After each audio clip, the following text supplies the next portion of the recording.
अस्सलाम वालेकुम my dear students, welcome to foundational classes. तो आज के इस वीडियो में हम एक्सरसाइज 8.4 को स्टार्ट करने वाले हैं। जैसा कि आप जानते हैं, हम पहले एक्सरसाइज से रिलेटेड जितनी भी फार्मूलाज होती हैं उनको देखते हैं, उसके बाद हम डायरेक्टली एक्सरसाइज पे आते हैं।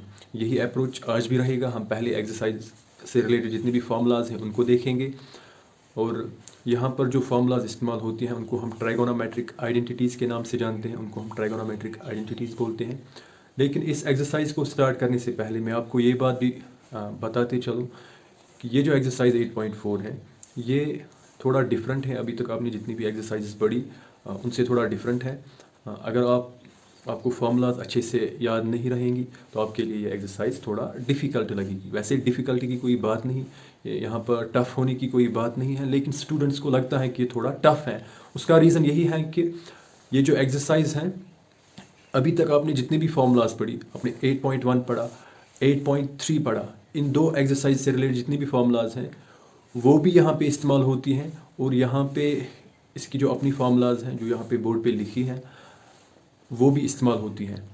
तो अगर आपको ये फार्मूलाज याद रहती हैं अभी तक जितनी भी पढ़ी हैं, और नई भी आज कुछ हमारे सामने है, इनको भी याद करना है। अगर फार्मूलाज अच्छे से याद रहती हैं और कौन सी फार्मूला कब इस्तेमाल करनी है, अगर आपको ये लॉजिक भी समझ में आता है तो ये एक्सरसाइज आपके लिए बहुत आसान रहेगी। तो let us start first with the formulas. तो देखिए, यहाँ पर जितनी भी फार्मूलाज इस्तेमाल होती हैं इनको हम ट्राइगोनोमेट्रिक आइडेंटिटीज़ बोलते हैं। तो जो मैंने यहाँ पे ब्लैक से लिखी हैं, ये और ये तीन मेन फार्मूलाज हैं।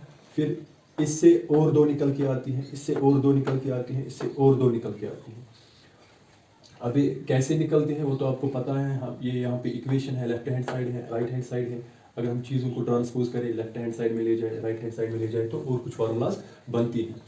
तो हम स्टार्ट करते हैं। पहली आइडेंटिटी क्या है, पहली फार्मूला क्या है? Cos square theta plus sine square theta is equal to 1।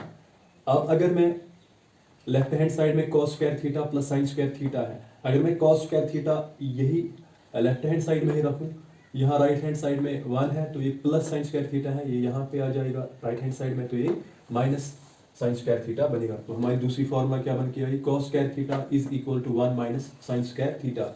इसी तरह से अगर हम इस मेन फार्मूला में साइन स्क्वायर थीटा को अपनी जगह रखेंगे, यहाँ पे 1 है राइट साइड में, यहाँ पे प्लस cos स्क्वायर थीटा है, ये राइट साइड में आएगा तो ये बनेगा माइनस cos स्क्वायर थीटा। तो इससे हमें और दो निकल के आई। इसी तरह से हमारी दूसरी आइडेंटिटी है 1 plus tan square theta is equal to sec square theta. इसमें भी फिर ये आपको आएगा, चीज़ों को ट्रांसपोज करना है राइट हैंड साइड में, तो कुछ और फार्मूलाज निकल के आएंगी। इसी तरह हमारी थर्ड आइडेंटिटी है cot square theta plus 1 is equal to cosec square theta. फिर इसमें भी हम अगर ट्रांसपोज करेंगे राइट साइड में तो कुछ और फार्मूलाज निकल के आएंगी।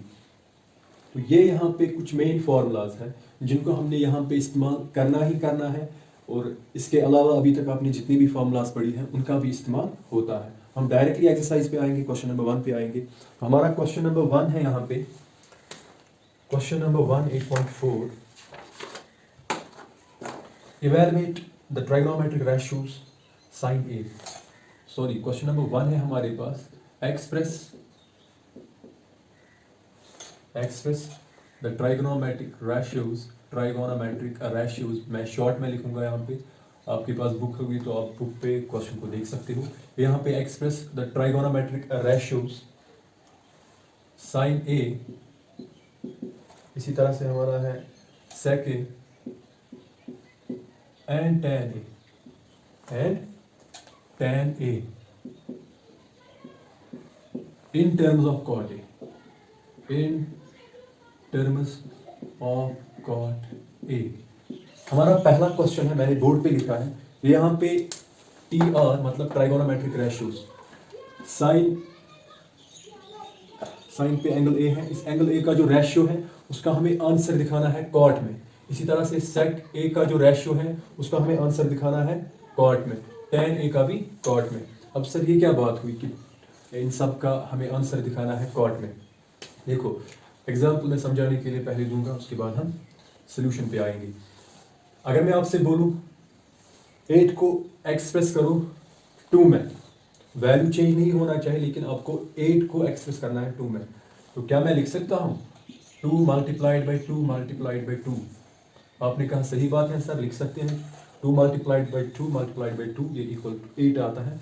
हमने 8 को चेंज किया, वैल्यू तो 8 ही रहा, लेकिन हमने 8 को 2 में एक्सप्रेस किया, 2 में शो किया।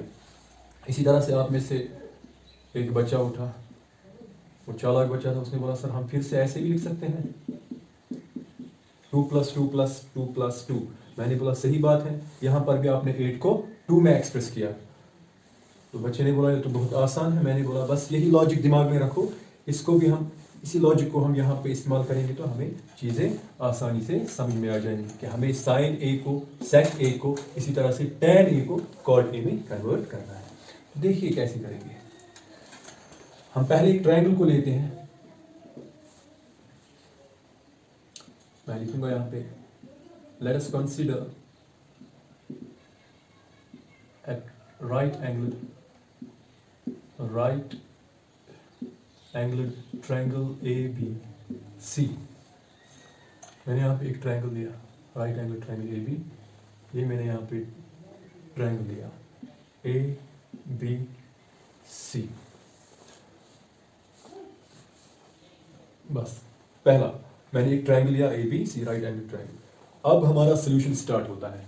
मैंने आपको पहले ही बोला कि अगर आपको फॉर्मूलाज याद हैं, उसके बाद ये समझ में आता है कि यहाँ पे बहुत सारी फॉर्मूलाज हैं, क्वेश्चन एक सॉल्व करना है, इनमें से हम पहले किस फॉर्मूला का इस्तेमाल करेंगे। अगर आपको ये समझ में आएगा तो आपके लिए चीज़ें और ज़्यादा आसान हो जाएगी।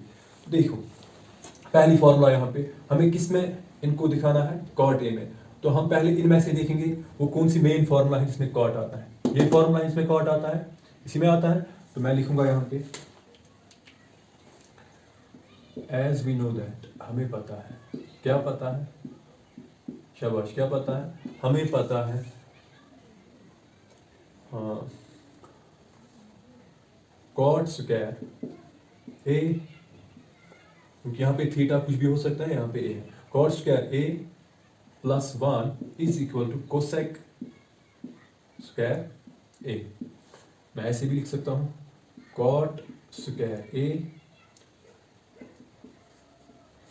ऐसे भी लिख सकता हूं मैं cosec square a is equal to cot square a + 1।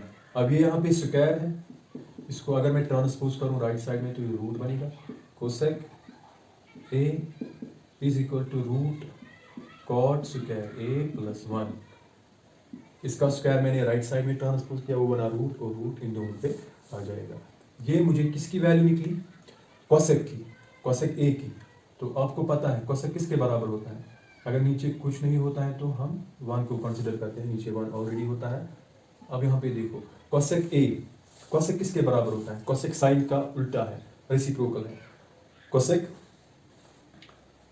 अगर sine some people have perpendicular divided by hypotenuse, तो कोसेक किसके बराबर होगा, हाइपोटेन्यूज डिवाइडेड बाय परपेंडिकुलर। इसीलिए मैंने बोला कि इस एक्सरसाइज को सॉल्व करने के लिए इनका भी इस्तेमाल करना है और जितनी भी आपने अभी तक फॉर्मूलाज पढ़ी उनका भी इस्तेमाल करना है। तो ए पे अगर देखेंगे हाइपोटेन्यूज क्या बनेगा हमारा, cot, ये हमारा हाइपोटेन्यूज है, cot स्क्वायर a + 1। इसी तरह से ये यहाँ पे परपेंडिकुलर है तो 1 हमारा आया परपेंडिकुलर। अब आप जानते हैं अगर हमको ट्रायंगल में 2 साइड्स पता है, राइट ट्रायंगल में, तो with the help of Pythagoras theorem हम तीसरा साइड भी निकाल सकते हैं। अब हम लिखेंगे now in triangle ABC by using Pythagoras theorem we get hypotenuse square. Hypotenuse क्या है वहां पे, AC स्क्वायर किसके बराबर निकलेगा, AB base square AB square plus perpendicular square, perpendicular क्या है, BC स्क्वायर। यहाँ तक ठीक है बेटा, आई थिंक बहुत आसान है। AC स्क्वायर ऐसे ही नहीं लिखेंगे, AC का हमें वैल्यू पता है, रूट cot स्क्वायर A + 1, ये हमें AC का वैल्यू है, लेकिन यहाँ पे AC पे स्क्वायर है तो इस पे स्क्वायर आ जाएगा। इसी तरह से AB कितना है, 1 पे स्क्वायर है, प्लस BC हमें पता नहीं तो BC स्क्वायर। यहाँ तक ठीक है, बहुत आसान है। बहुत आसान है यहाँ तक। तो आप इसका स्क्रीनशॉट ले सकते हैं, फिर हम इसको फर्दर सॉल्व करेंगे।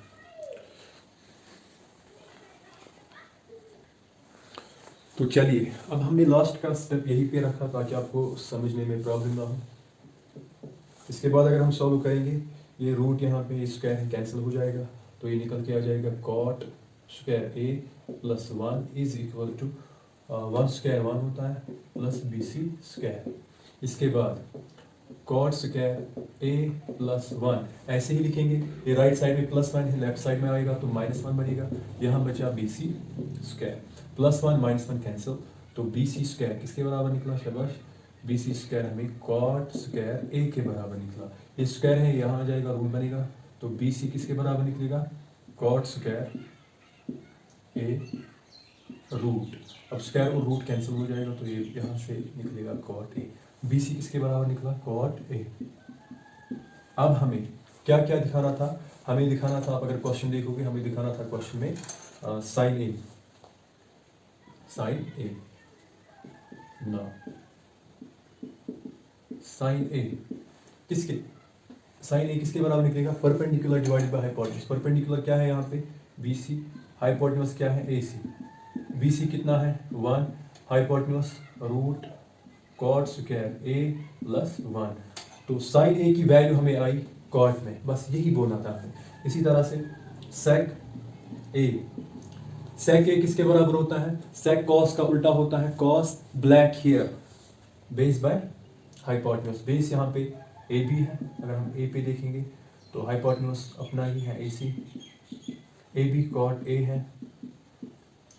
इसी तरह से हाइपोटेन्यूज ऐसे ही आएगा कॉट स्क्वायर ए प्लस 1। तो ये हमें सेक ए की वैल्यू निकल के आई। इसी तरह से हमें दिखाना था टैन ए। टैन ए आपको पता है, टैन ए किसके बराबर होता है? Perpendicular, perpendicular divide by base to present beauty. Perpendicular क्या है हमारा? A B, sorry B C. Base क्या है हमारी? ए बी, तो परपेंडिकुलर 1 है बी सी, बेस हमारा कॉट ए है, तो 1 डिवाइड बाई कॉट ए। तो आपको पता भी है tan A 1 divide by cot A के बराबर होता है। तो हमने क्या किया? हमने साइन ए, सेक ए और टैन ए की वैल्यू दिखाई, इसमें कॉट में। यही हमें बोलना था, जैसे हमने अभी 8 को 2 में दिखाया। ठीक है, ये था हमारा क्वेश्चन नंबर 1, बहुत आसान है। तो हमने क्या किया? हमने पहले देखा कि ये जो फॉर्मूलाज हैं इनमें से कॉट किस में आता है। अब सर कॉट ही को क्यों देखा? क्योंकि हमें आंसर दिखाना था कॉट में, तो हमने इस फॉर्मूला का सिलेक्शन किया। इसके बाद हम फर्दर सॉल्व करते गए, तो आपने देखा कैसे किया। Thank you. ये हमारा पहला क्वेश्चन था। तो अगर आपको वीडियोस अच्छी लगती हैं, हेल्पफुल लगती हैं, तो आप इनको ज़्यादा से ज़्यादा शेयर करो, लाइक करो और चैनल को सब्सक्राइब भी करो। Thank you. अस्सलाम वालेकुम।